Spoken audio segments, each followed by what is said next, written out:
El secreto que nunca te contaran de la montaña de Montserrat. Hay muchos lugares en el mundo misteriosos y secretos, pero sin duda casi ninguno como la montaña de Montserrat. Sus secretos fue buscado por los nazis, Napoleón y un largo etcétera de la élite mundial. Pero todos al final respetaron este gran secreto que esconde la montaña de Montserrat, y lo respetaron por una sencilla razón: el secreto de Montserrat no es algo que se pueda coger y llevar, ya que el secreto de esta montaña es la misma montaña.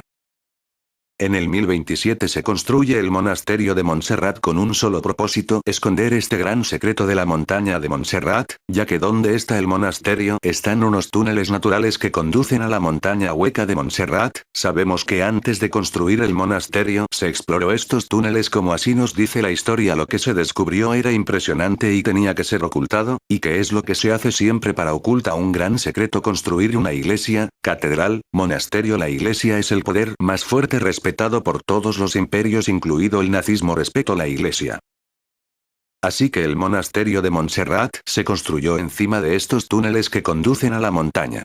¿Pero qué hay dentro de la montaña de Montserrat? Pues ni más ni menos que un portal dimensional que conduce al inframundo, hoy en día conocido como antimundo. Estos túneles de kilómetro S tiene varios caminos. Cada uno de estos caminos tiene un nombre a cual más satánico y siniestro, y en uno de estos caminos conduce al lugar más sagrado donde se realiza un ritual, el de la Virgen Negra. La Virgen Negra es el personaje que más vídeos trate sobre ella. La Dama Negra es la Virgen Negra que adora este monasterio. Ella tiene como misión conducir a los humanos a este antimundo. Ver mis vídeos para tener más información sobre la Dama Negra, película que realizan un guiño a la montaña de Montserrat y lo que ocurre allí. La tenemos en películas como La Cabaña de Terror, así en la tierra como en el infierno, y Conan el Bárbaro, donde se puede ver un ritual de orgías y alimento de carne humana y adoración a la serpiente Set. Películas que cuentan de forma subliminal que es Montserrat. La película La Cabaña de Terror, recordad que la excursión es en una montaña en alusión a la montaña de Montserrat, y ocurre varias cosas en esa montaña. Una es la diversión sádica de personas humanas contra personas humanas, que ofrecen a los humanos a unos seres que salen al final de la película a cambio de que estos puedan dar tecnología. En esta película muestran cómo crean un mundo virtual con hologramas, que son esos monstruos que salen. Todo esto es muy real. En la película Conan el Bárbaro, recuerda que Conan llega a una montaña, donde hay algo parecido a un monasterio donde está el dios Set, un ser que se convierte en serpiente. El ritual de la película donde Conan lucha contra esta serpiente, las orgías y el alimento con humanos, dicen que es todo muy real, y está en esta película que lo cuenta por primera vez. Aunque sea en el cine, siempre podrán decir que todo es ciencia ficción. En la película, así en la tierra como en el infierno, nos muestran cómo serían esos túneles de Montserrat, pasadizos cada uno con su nombre y cada uno con una función. Al final de la película podemos ver la sala principal, y la piedra negra que portaría la Dama Negra, necesaria para abrir esa puerta al antimundo, la antitierra. Los senderos del dragón, los caminos de la serpiente o las líneas ley son los distintos nombres con las que son conocidas, desde tiempos prehistóricos, unas misteriosas alineaciones de energía, que se localizan en vórtices magnéticos en la mayoría de los lugares sagrados del mundo, como los círculos de piedras o monumentos megalíticos, iglesias, cementerios. Habrían sido construidas con algún propósito desconocido por pueblos prehistóricos y modificadas por el tránsito acuífero de los subsuelos o de las grietas de terrenos que entran en fricción. Las primeras leyendas conocidas de estas líneas de poder nos llegaron desde la Gran Bretaña prehistórica. Ver artículo Las sendas del dragón. Los druidas creían que esta energía se deslizaba como una serpiente a través del suelo, como las corrientes telúricas. La religión druídica creía que estas líneas telúricas son vías espirituales que recubren todo el planeta. Creían también que estas energías nacían del tránsito acuífero de los subsuelos o de las grietas de terrenos que entran en fricción, al igual que de los magmas subterráneos del planeta. Así pues, en la creencia druida, estas energías serían la manifestación misma de la vida sobre la Tierra y el origen de su fertilidad. Algunos de sus lugares sagrados son Glastonbury, la catedral de Chartres, erigida sobre un antiguo bosque sagrado de los celtas galos. Una zona de vórtice energético en España puede encontrarse en la montaña de Montserrat, cerca de Barcelona. También se afirma que el Camino de Santiago transcurre por una línea ley. Las cuevas del Salitre son cuevas de sal nítrica. Son unas cuevas preciosas, con estalactitas y estalagmitas con formas realmente extraordinarias y fantásticas, columnas, un elefante y hasta la misma moreneta. Esas cuevas están divididas por salas y cada cual tiene un nombre que a oídas parece misterioso, son nombres tales como el Pozo del Diablo, la Cueva de las Columnas, la Cueva del Elefante, la Boca del Infierno, la Cueva de la Virgen, la Cueva de los Murciélagos, la Sacristía y el Confesionario, donde se dice que hay un misterioso secreto que puede ser trascendental. Las cuevas terminan en el Pabellón de la Virgen y el camino no va más allá.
Cuando no existe más recurso que la fe, ¿existen o no existen los milagros? Como todos los temas que nos rodean existirán quienes crean y quienes no, pero hay momentos en que todo puede ir al traste con la ciencia y con todo lo que la lógica enseña, tal es el caso de Miguel Juan Pellicer. La Oficina Médica de Lourdes es un ente que desde 1882 se encarga de recibir los millones de casos de curaciones supuestamente milagrosas de todo el mundo y de todos los credos, que van desde católicos hasta ateos racionalistas. Para que se declare un milagro se aplican 4 criterios. Que el diagnóstico de la enfermedad sea perfectamente claro, que el pronóstico sea permanente o terminal a breve plazo, que la curación sea súbita, y que ningún tratamiento pueda considerarse como origen de esa curación, ni siquiera que la haya favorecido por esta razón.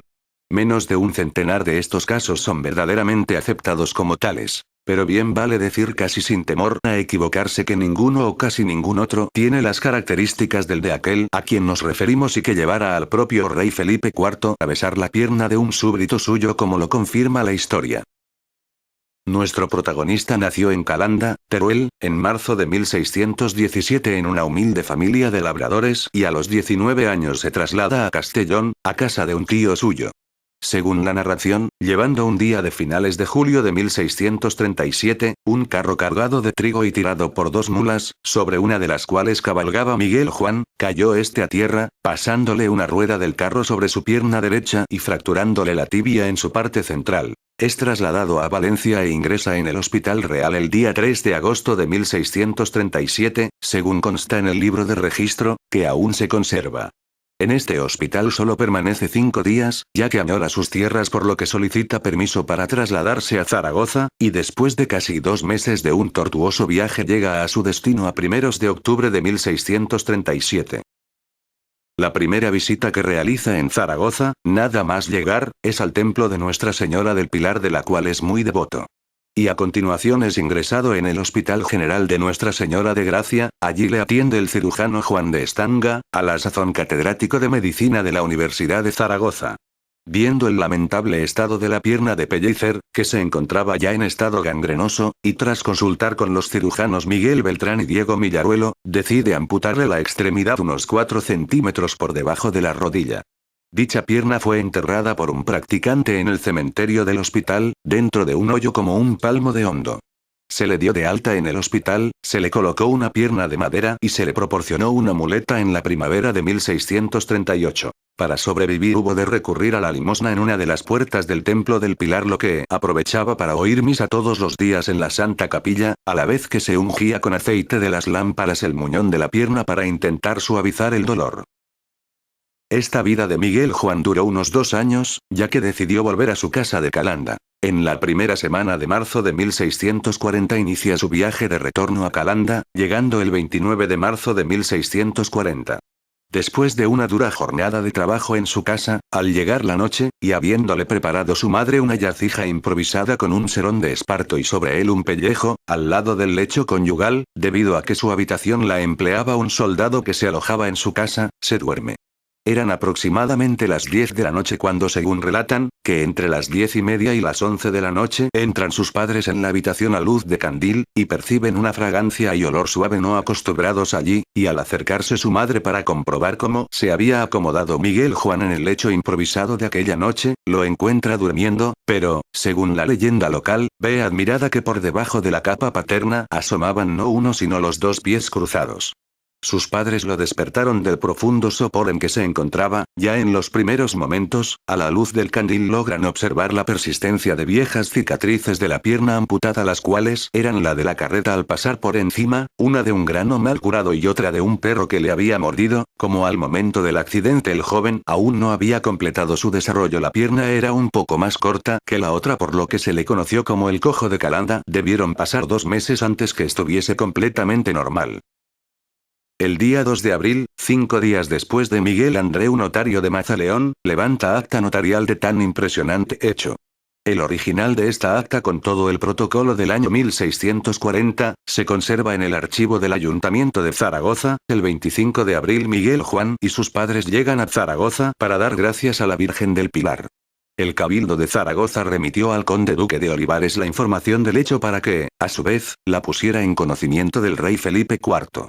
Declaran en dicho proceso facultativos y sanitarios 5 personas, entre ellos el cirujano que le amputó la pierna, familiares y vecinos 5 personas, autoridades locales 4 personas, autoridades eclesiásticas 4 personas, personajes diversos 6 personas, destacando a 2 mesoneros de Samper de Calanda y de Zaragoza. La Iglesia reconoce el hecho como milagro el día 27 de abril de 1641. A finales del siglo XVII comienza la construcción en Calanda de un templo, ubicado en la casa en donde se ubicara la habitación del joven y dedicado a la Virgen del Pilar, a quien se le atribuye el milagro. Lo que hace más sobresaliente el hecho es la gran cantidad de documentación histórica que le respalda, al igual que la cantidad de testigos del hecho, personas de las poblaciones donde estuvo Miguel y que le vieron antes y después del milagro. Creer o no creer ya es cuestión de cada uno, como todo este hecho tiene sus opositores, pero es difícil que no exista por lo menos el beneficio de la duda cuando son tantos personajes y de tan diversos estatus los que dan fe del suceso.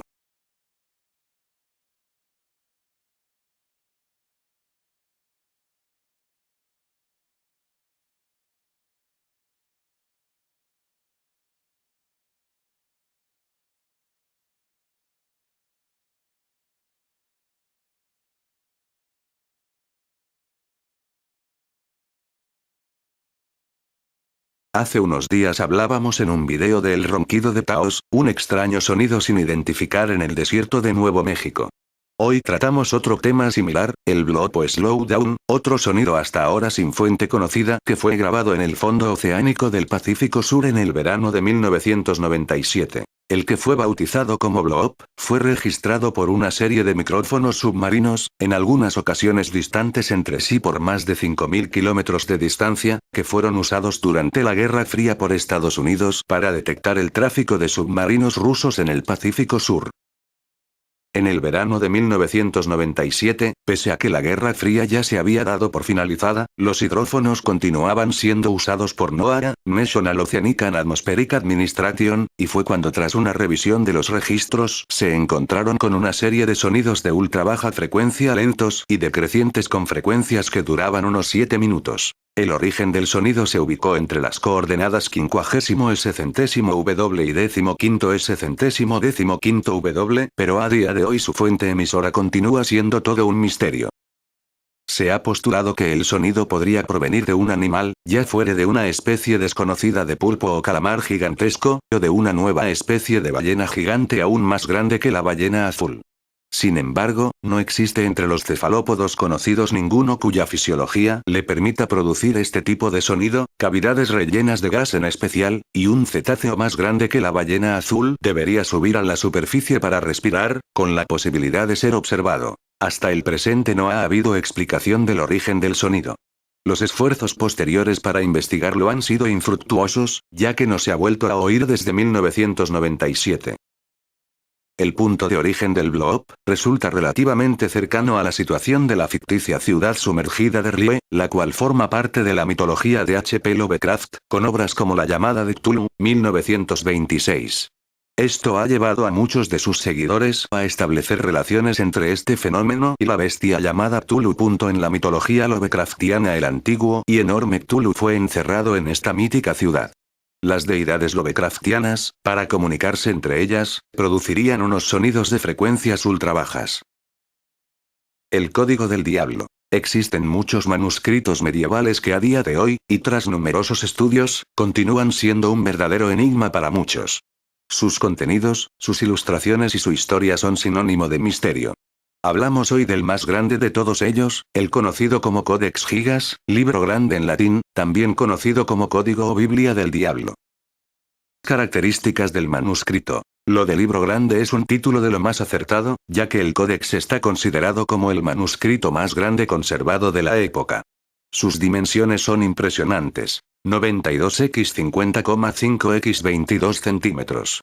Contiene 624 páginas iluminadas con tintas roja, azul, amarilla, verde y pan de oro. Entre los textos variados se incluyen un buen número de ilustraciones recreadas con tremenda maestría. Su peso, nada menos que 75 kilogramos. Se encuentra en un estado de conservación excelente y conserva la unidad estilística con la que fue creado. De su interior faltan algunas páginas, que en algún momento de la historia fueron arrancadas, ignorando el contenido que pudieran tener. El enorme tamaño está en consonancia con el de las Biblias que se manufacturaban en Europa en los siglos XI y XI. Con su tamaño, los papas reformistas pretendían poner de manifiesto la importancia de los sagrados textos. A menudo, estas valiosas Biblias o manuscritos eran regaladas a las iglesias o monasterios por sus poderosos mecenas como medio para indicar su condición, o bien eran regalos de obispos que querían defender su poder y hacer hincapié en la importancia de la fe en tiempos difíciles. Su enorme tamaño los reducía a uso de atril, posiblemente para uso en el refectorio monacal para las lecturas a la hora de comer o en el presbiterio de la iglesia para los servicios del día. No están considerados como libros litúrgicos, pero sí que podrían ser complementarios. El Codex Gigas se podría considerar como el último gran manuscrito de estas características, ya que en las fechas en las que fue creado comenzaban a aparecer en París las Biblias de pequeño formato y un solo volumen, que acabarían por resultar bastante más prácticas que estos gigantescos pliegos. Origen del Codex Gigas. El manuscrito llamó la atención de todo aquel que conocía su existencia desde el primer día en que fue expuesto. La ilustración del diablo entronizado en una de sus páginas fue lo que le valió el famoso apodo de Biblia del Diablo. En la época medieval el manuscrito figuraba entre las maravillas del mundo y se le atribuía un enorme valor material. La autoría del pliego se le otorga al monje Hermann el recluso del monasterio de Podlaice, aunque este es un dato bastante confuso y en realidad no se sabe a ciencia cierta quién escribió e ilustró sus pergaminos. Una nota en el interior de la portada, de finales del siglo XIII, apunta a que ciertamente, el manuscrito fue creado en el monasterio benedictino de Podlaice. Más tarde, este monasterio que pasaba por dificultades económicas, empeñaría el manuscrito al monasterio cisterciense de Sedlec. Más tarde, sería comprado de nuevo por los benedictinos, pero esta vez en el monasterio de Brno, financiando la compra el arzobispo de Praga, por encontrarla ajustada a derecho apropiada para el tesoro de su orden. En todos los casos, el manuscrito siempre se encontró en sus orígenes dentro de la provincia de Bohemia, en la República Checa. Contenidos del Codex Gigas. Su contenido, sin duda, es lo que hace de este manuscrito un volumen especial, único y enigmático, alejándolo de las Biblias típicas manuscritas de la época. El Códex incluye, entre otros muchos temas, el Antiguo y Nuevo Testamento, traducciones latinas de Flavio Josefo, Antiquitates Iudaicae y de Bello y S.S. Iudaico, trabajos sobre la historia de los judíos, las etimologías enciclopédicas de Sevilla, en 20 libros, de Isidoro, 8 libros médicos. Los primeros 5 de origen griego o bizantino, que bajo el título de Ars Medicinae fueron lectura obligatoria para estudiantes de medicina en el sur de Italia a partir del siglo XII. Al final estos libros se convirtieron en textos de medicina en toda la Europa medieval. La leyenda de la Biblia del Diablo. Aparte de la ilustración antes mencionada de Satanás en una de sus páginas, la verdadera leyenda que siempre ha acompañado al manuscrito cuenta que el supuesto monje benedictino al que se le atribuye la obra, fue condenado a ser emparedado vivo por un grave crimen y, para que la pena le fuera condonada, el monje propuso crear una obra monumental y única que todos alabarían y que llenaría de honores al monasterio y, si eso fuera poco, la ciclópea obra sería escrita por él en tan solo una noche. Los monjes permitieron al atrevido escriba llevar a cabo su imposible tarea que, a la mañana siguiente, presentó su gigantesco libro acabado y reluciente. Nadie podía creer que tan magna tarea hubiese podido ser realizada en tan corto período de tiempo y no se tardó en rumorear que el joven monje, para cumplir su promesa, había solicitado la ayuda del mismísimo Satanás, y que fue este y no el escriba el que escribió todos y cada uno de los caracteres del manuscrito. Mito y leyendas, lo cierto es que el Codex Gigas ha conservado su poder de atracción hasta día de hoy. De un precio incalculable, ha sido codiciado por muchos y los intentos de robo se han repetido a lo largo de la historia. Temor y obsesión, quién sabe si con algún mensaje oculto o sobre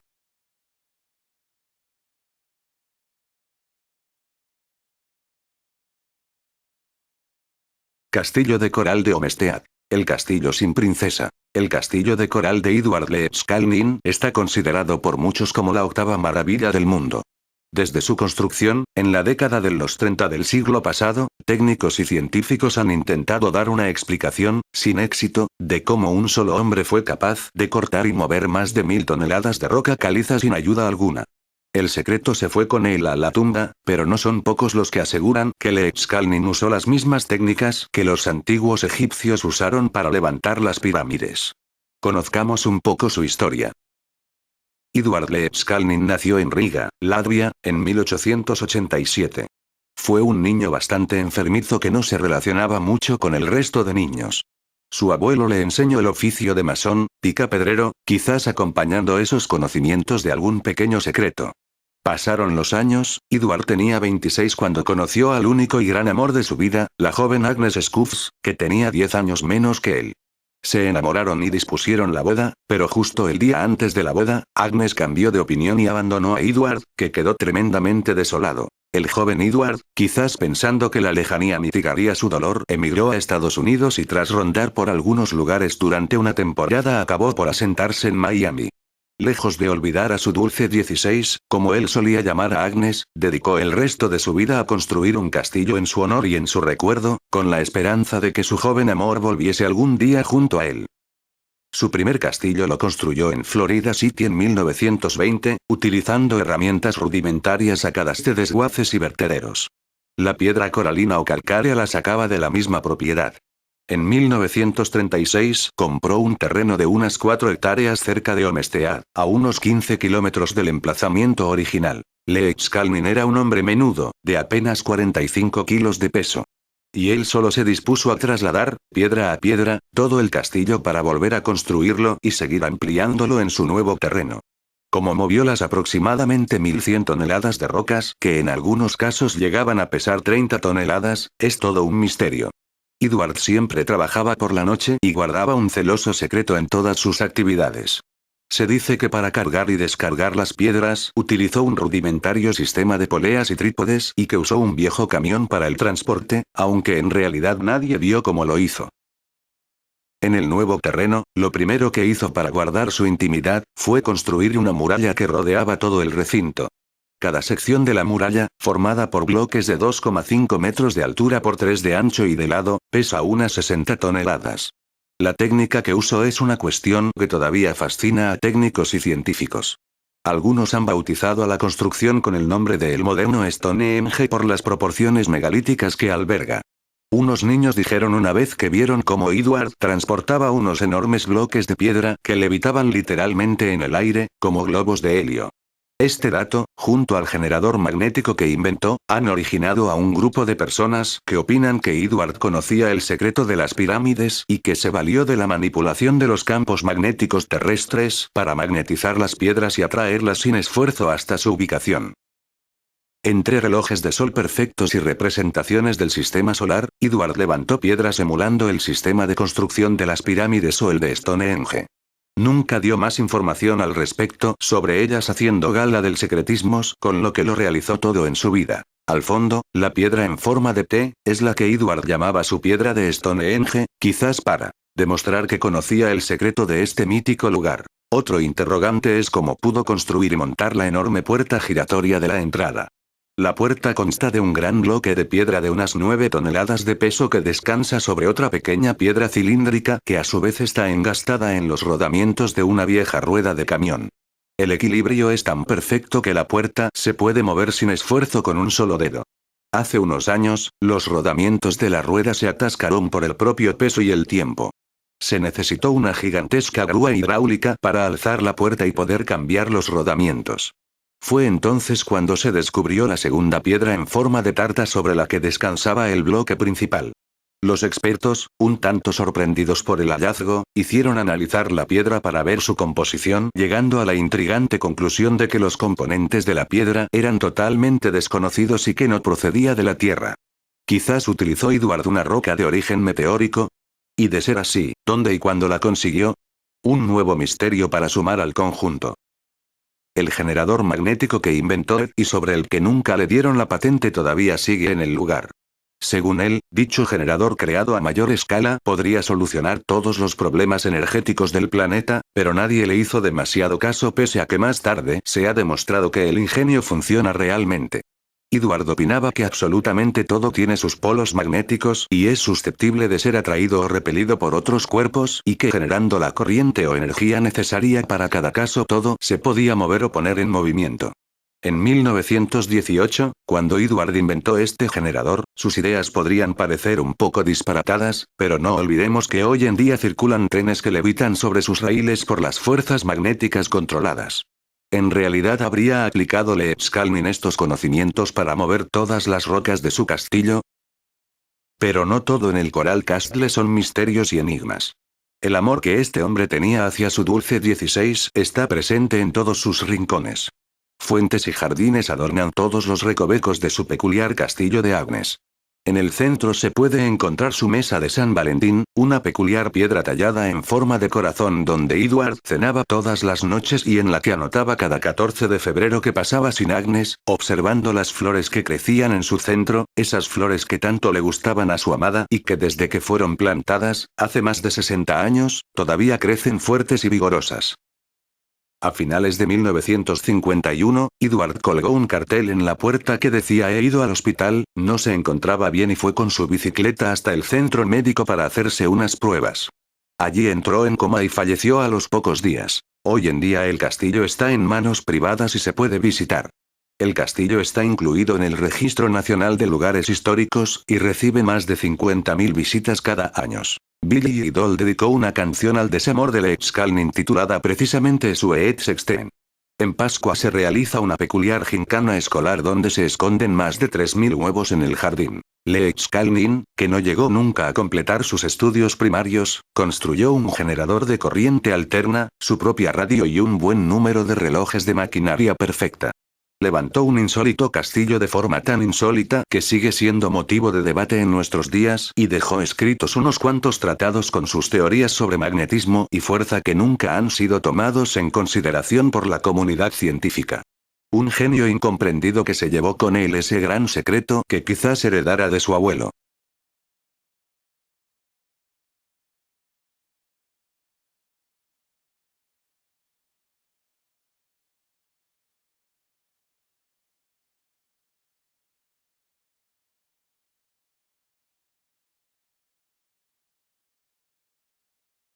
Portal dimensional hacia el antimundo. Hace ya algún tiempo me topé con una información que me pareció muy interesante, de cómo nuestros científicos gastan cantidades de tiempo, dinero y esfuerzo en abrir un portal dimensional hacia el antimundo. El acelerador de partículas llamado CERN es esto, abrir un portal al antimundo, aunque claro está ellos no lo dicen, la pregunta es ¿por qué es tan importante esto para ellos? El antimundo sería el hermano gemelo de nuestro mundo creado de antimateria, nuestro mundo es de materia, todas las cosas de nuestro mundo tiene su contrario, así que si existe el mundo, existe también el antimundo, un mundo donde podría haber vida pero no como nosotros la conocemos. Existen pruebas de que hace unos 14.000 años unos seres más avanzados que nosotros abrieron este portal al antimundo posiblemente para escapar de un fin del mundo que se acercaba. Estos seres que eran más listos que nosotros sabían que viajar a un planeta a años luz era imposible, por más que a nosotros nos digan que sí es posible, así que la forma de escapar de esta destrucción de la Tierra fue abrir un portal hacia este antimundo. Entre esta civilización había unos 1000 que eran inmortales. Estos seres habitaron la Tierra hasta el 1780 de nuestro tiempo. Uno de esos seres inmortales era Saint Germain. Estos seres abrieron un agujero negro en el cielo hacia este antimundo de antimateria y lo que ocurrió es que entraron seres que crearon la destrucción más grande que jamás antes se conoció. La forma de cerrar ese agujero fue crear otra realidad, una Matrix, un mundo Matrix donde aún estamos inmersos. Las pruebas que hoy en día tenemos de eso, sería la esfera de Ucrania, una esfera negra creada de antimateria única en el mundo, pues no existe nada creado de antimateria. ¿Antimateria? La esfera negra de Ucrania es posiblemente uno de los objetos más inquietantes de entre todos aquellos catalogados como OPARS. Una fuente agotada de energía de procedencia extraterrestre. Un artefacto de antimateria para fines desconocidos. Un aparato para comunicaciones extrasensoriales del pasado. Las teorías que se plantean son muchas y diversas ante esta pequeña esfera de colores negruzcos que fue encontrada en una mina de arcilla, en el año 1975, en las solitarias y frías tierras de Ucrania. De la mano de Naumenko, dos auténticas instituciones científicas. El Dr. Menkov, del Instituto de Física de Moscú, y su colega Valentín.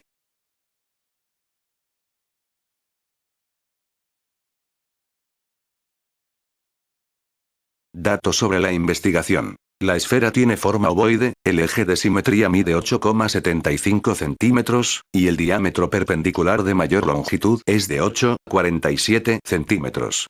Su peso es de 617,22 gramos.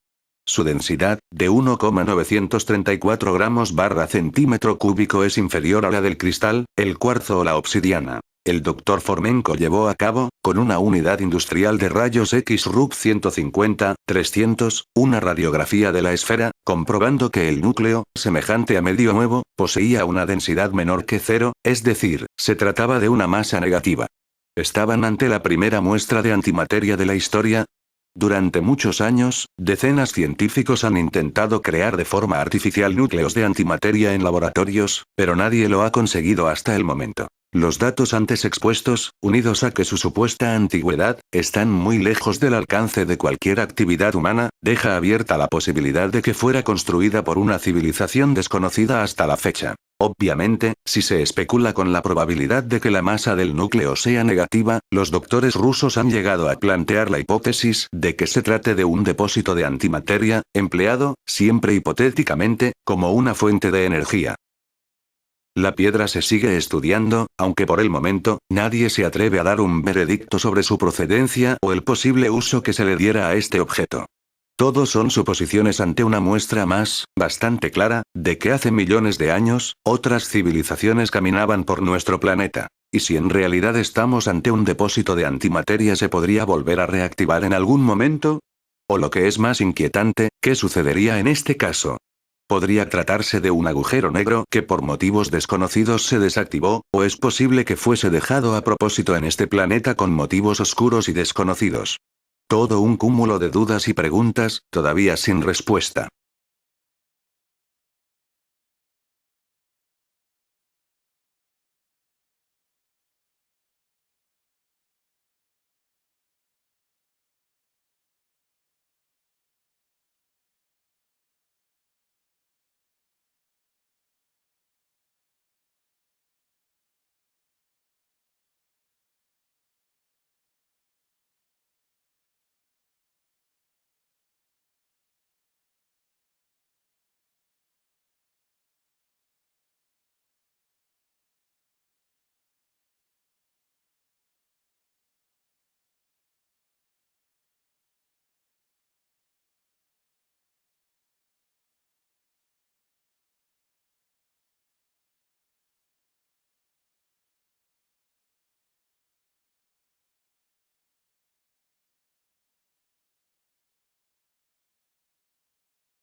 El complicado mundo sataniza cabalista nunca será revelado. Pero a través del cine masónico masón se puede saber muchos de estos secretos rituales no desvelados. El ritual para pasar de este mundo en 3D al inframundo consistiría en una mujer con el cabello mojado. Esto se puede ver en películas como El espejo de Tarkovsky y películas de Ring, donde se puede apreciar este ritual de chica con el pelo mojado a modo de bautismo ceremonial. Todo esto de tener el pelo mojado y la cara tapada por el pelo es un ritual de entrada al inframundo. Incluso en la película de The Ring podemos ver cómo la niña entra del inframundo a nuestro mundo en 3D y tiene siempre la cara tapada por el pelo. ¿Cómo reconocer los lugares donde realizan estos rituales?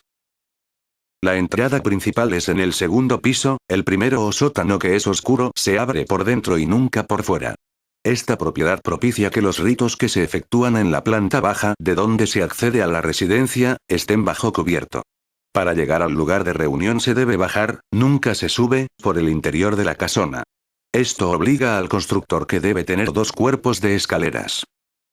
Una escalera exterior que al subir se hace en sentido contrario a las manecillas del reloj, con un grupo de escalones que se inician con su primer escalón en el norte o poniente, para doblar hacia el poniente o sur, según la orientación de la fachada.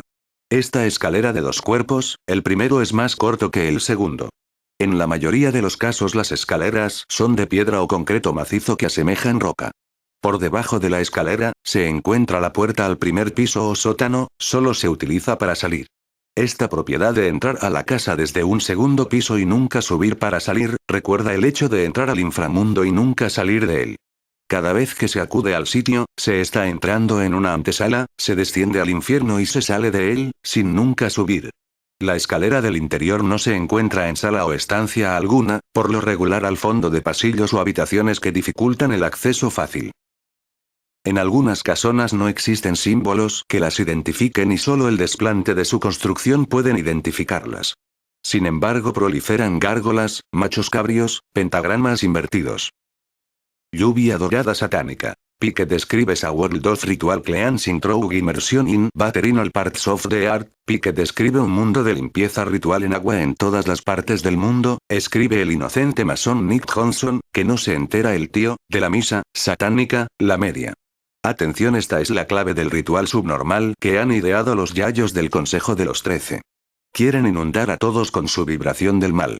Quieren que las aguas de Satanás bañen tu mente y te dejen lerdo, gilipollas, atontao del todo. Quieren que Satanás te mee. Porque cuando te mojas con esos cubos de satánicos de Saturno te está meando Satanás. Para Pique la religión mundial del nuevo orden mundial debe ser la adoración de Lucifer.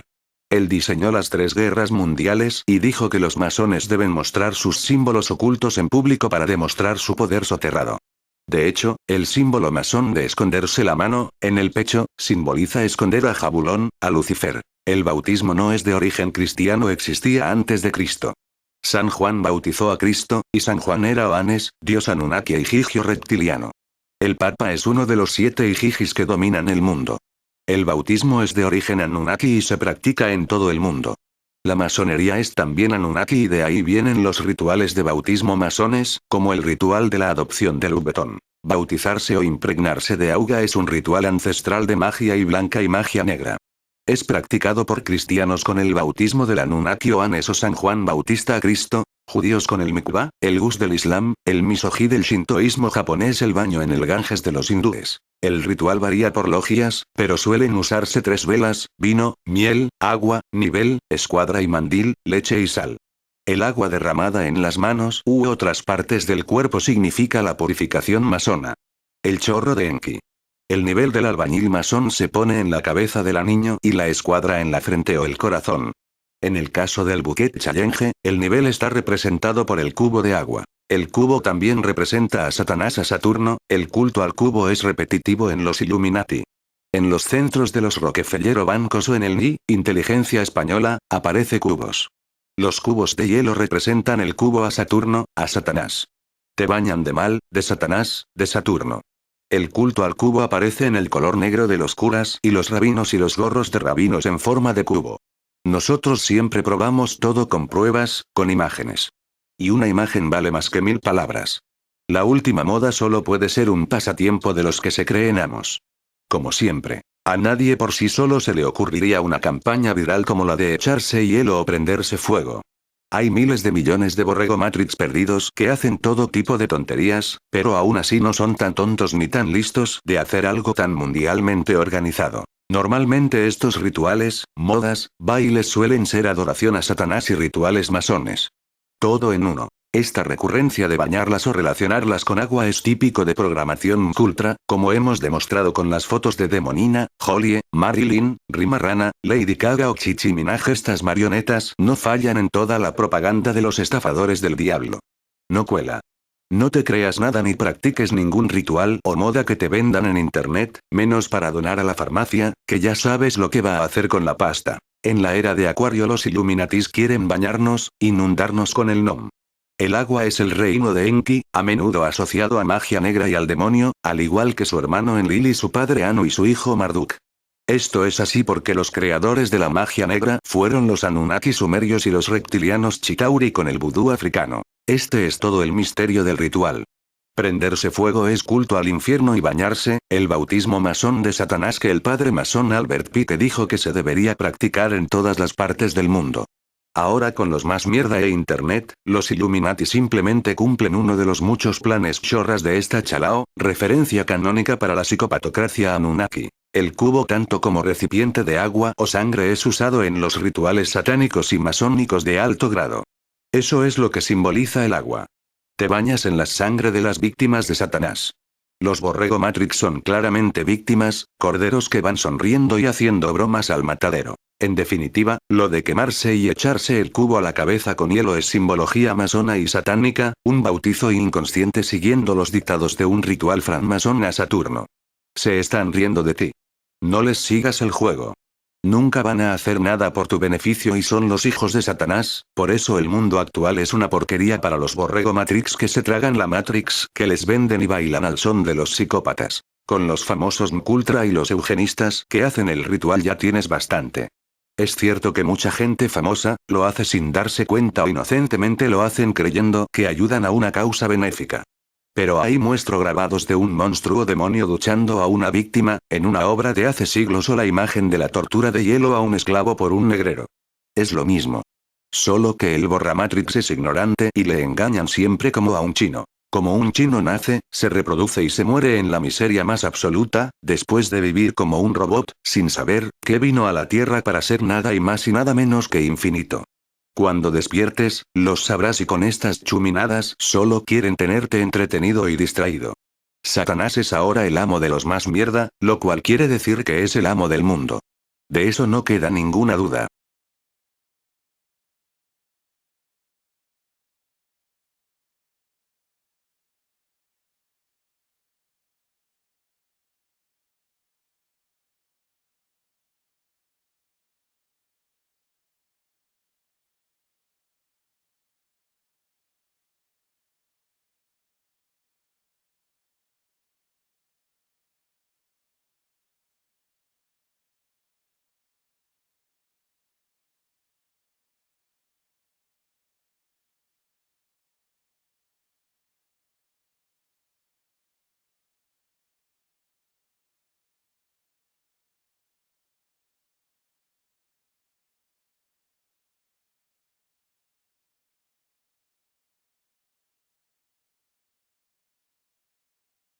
¿Porque los famosos Illuminati se tapan un ojo?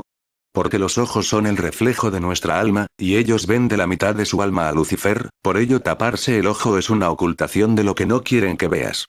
Una vez muerto estos famosos cierran sus ojos definitivamente para abrir un portal en forma de espiral en el cielo. Como ocurrió en el año 2009 con la muerte de Michael Jackson y la espiral de Noruega año 2009, esto solo ocurriría con unos cuantos elegidos que no tienen que ser precisamente los más famosos. Portales, puertas dimensionales. Los portales son puntos de vórtices de energía en espiral, como chakras o puntos de acupresión en un ser humano. Esta energía se mueve hacia la derecha con la gravedad y en sentido contra las agujas del reloj con la antigravedad. Hay cristales dentro de la Tierra que reciben y transmiten energía, la asimilan y la envían a través de las rejillas, así como almacenan, amplifican y enfocan la energía. Estos están alineados con nuestro sistema solar, galaxia, y el cosmos, a menudo alineándose con un sistema estelar en particular, y son eléctricos, magnéticos o tienen ambas cualidades. Los vórtices eléctricos son energía masculina, dando carga emocional y física y estimulación de la conciencia. Los vórtices magnéticos son energía femenina, lo que mejora la percepción psíquica y el subconsciente. Los vórtices electromagnéticos combinan ambas energías, proporcionando equilibrio. Hay portales más importantes, tales como Uluru en Australia, Monte Kailash en el Tíbet, Machu Picchu en el Perú, las pirámides de Giza en Egipto, Sedona, en Arizona, Estados Unidos, Stonehenge en Inglaterra. Así como muchos otros portales importantes, así como portales menores. Muchos de ellos están clasificados como puntos de chakras de la Tierra, respecto de los países en los que se encuentran. A veces hay diferencias de opinión sobre esto, pero sin tener en cuenta que es mejor permanecer en su corazón y confiar en lo que se siente correcto para usted. No es necesario acudir a ninguno de estos lugares, pero a menudo es posible que usted pueda sentirse atraído hacia allí en un viaje del alma o en estado de sueño. Estos lugares sostienen una increíble energía, activan y despiertan a aquellos que viajan a ellos, ya sea físicamente o en un viaje del alma. Esto a menudo puede ser el caso cuando la gente no está espiritualmente despierta, pero van allí, y luego años más tarde, cuando se despiertan conscientemente se dan cuenta de el ir a estos lugares tuvo un efecto en su campo energético y de conciencia y que ha sido parte de su proceso de despertar proceso. Hay portales más importantes, tales como guardianes de piedra del código y terminales. Los códigos de la biblioteca viviente que iluminan desde el sol central de nuestro ser divino en ese nivel de frecuencia se almacenan en nuestro ADN, los códigos completos de 40,000 hebras, en lugar de 2 hebras de un cuerpo humano esclavizado, son también encontrados en nuestros huesos y en las piedras y los cristales de la tierra. La matriz cristalina de luz que somos al despertar a nuestra divinidad, y que provienen del amor en lugar del miedo, nos aclaran como un cristal.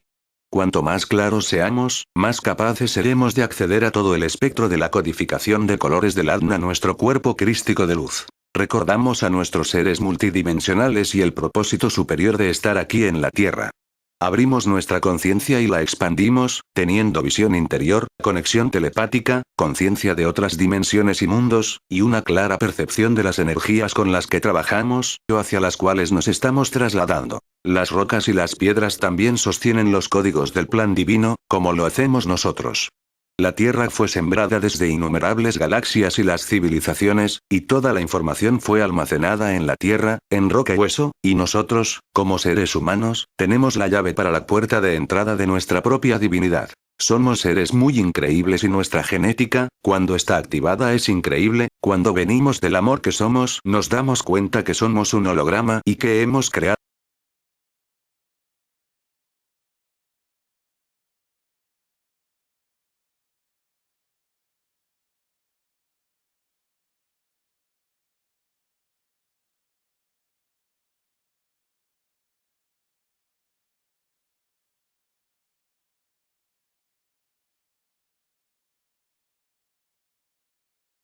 un equipo de científicos con sede en Las Vegas ha estado llevando a cabo un estudio que puede ser diferente de cualquier cosa que alguna vez ha intentado.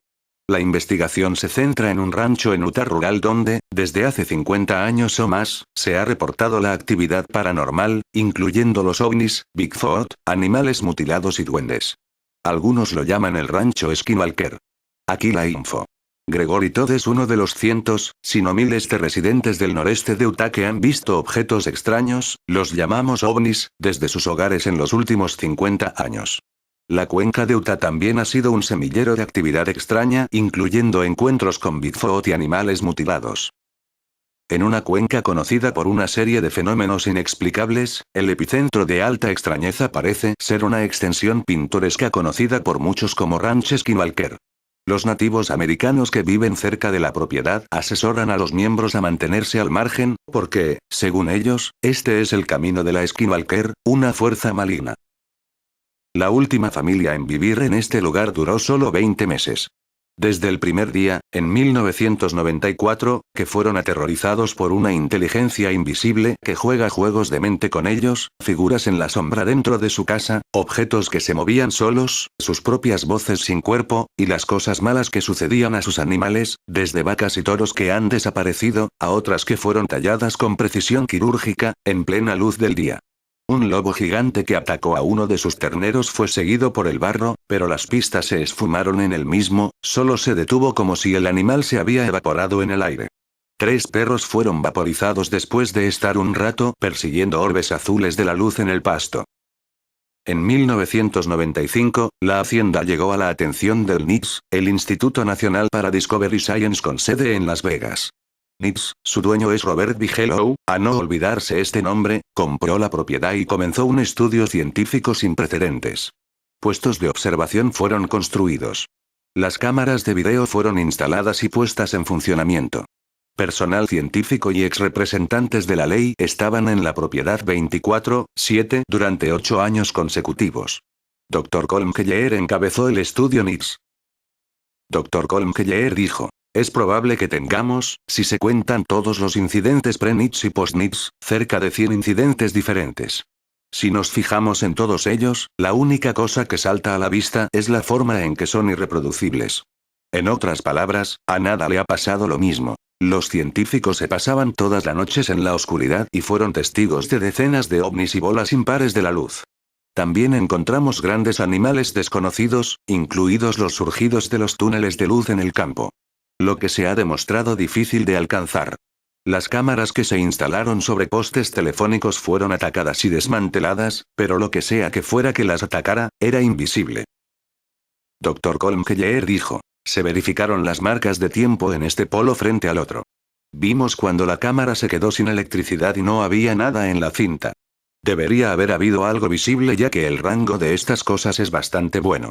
NICS todavía es dueño del rancho, pero parece que los fenómenos han pasado a la clandestinidad, como si se hubiera cansado de ser perseguido. Hasta ahora, el misterio de Ranch Skinwalker sigue sin resolverse. Kelleher dijo: en todo caso, se han creado más preguntas de las que yo tenía cuando entré en esta cosa. El rancho se mantiene fuera del alcance de los forasteros. Los visitantes de este mundo de todos modos, no son bienvenidos.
Hemos visto esta película con el objeto de reflexionar acerca del concepto de realidad.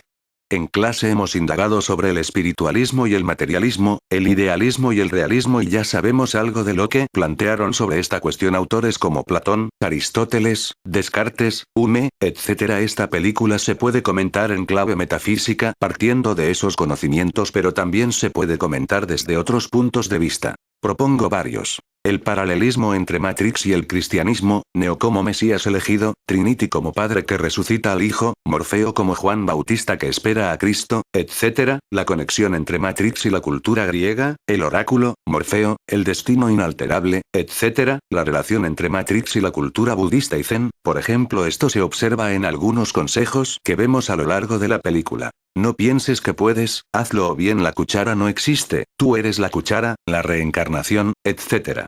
El comentario sobre la película puede ser realizado de muchas formas así que confío en vuestra creatividad pero aceptadme una recomendación. Un resumen no es un comentario. Diálogos y frases para reflexionar. Morfeo. ¿Te gustaría saber lo que es? Matrix. Nos rodea. Está por todas partes, incluso ahora, en esta misma habitación. Puedes verla si miras por la ventana o al encender la televisión.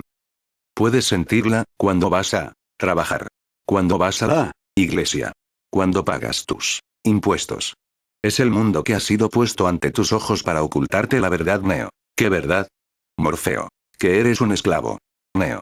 Igual que los demás, naciste en cautiverio, naciste en una prisión que no puedes ni oler ni saborear ni tocar. Una prisión para tu mente. Por desgracia no se puede explicar lo que es Matrix.